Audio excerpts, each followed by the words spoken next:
Well, I'm very happy that there is a risk assessment standard like the ISO 31000, because it has become our guideline to put every other assessment methodology underneath it.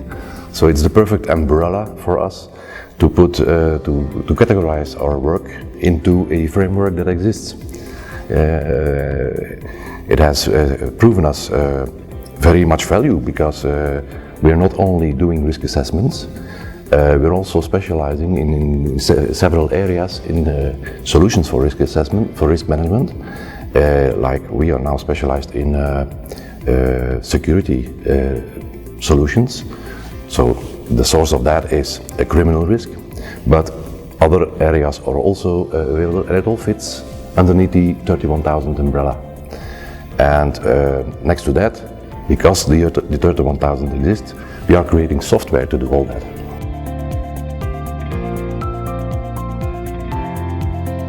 I think it's important for us to start always. We always start at the business level in a company, and the business level is about every possible risk. So on a top level, we want to identify and assess all those risks.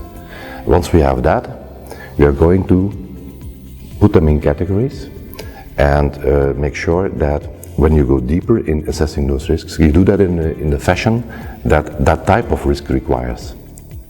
Again, in our example, when we talk about criminal risks, there are actually 7 additional factors towards the traditional risk that are needed to be defined in order to assess the criminal risk.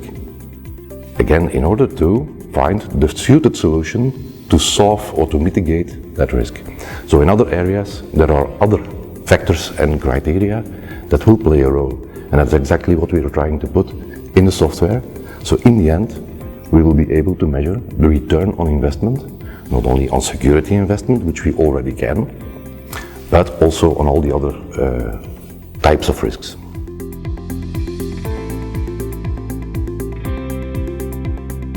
First of all, the requirements for risk assessment method is that the framework is clear, actually, that we start off with good understanding of what you mean with the risk is high or low or medium. What in fact is the criteria that determines that it's high or medium, and how can we quantify that? Because as I told you already, we want to be able to calculate the return on investment.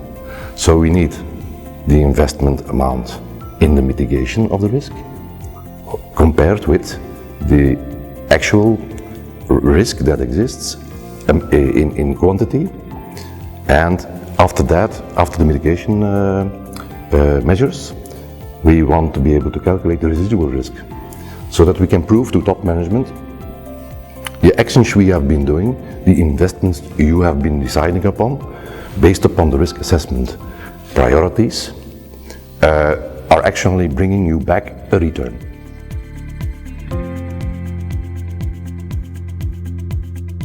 Of course, there are many specified in the ISO 31010 as methods that can be used to assess, actually to capture what kind of risk exists in a company. Like there are brainstorm sessions that can be done. There are very specialized methods to be applied in very technical environments.